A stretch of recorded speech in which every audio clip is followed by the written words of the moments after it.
కుడి పక్క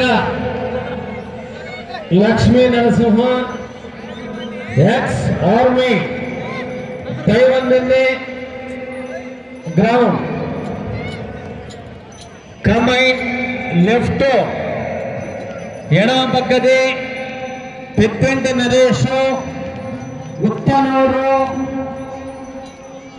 5 మండలం గద్వాల జోగులాంబ జిల్లా తెలంగాణ. కుడి పక్కది దైవందిన్నది, ఎడమ పక్కది ఉత్తనూరు.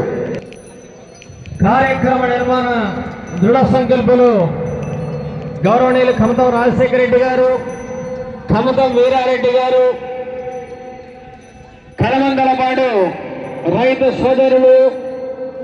కార్యక్రమానికి సహకరించిన వారందరికీ ధన్యవాదాలు తెలుపుకుంటూ చిన్న చివరికాడి హెవీ కాంపిటీషన్ అది కూడా ఉంది. ఇది కూడా మంచి ప్రదర్శన కనబరుస్తుంది. లక్ష్మీ నరసింహ దైవందిన్న right side, left Peddanti Naresh Uttanur.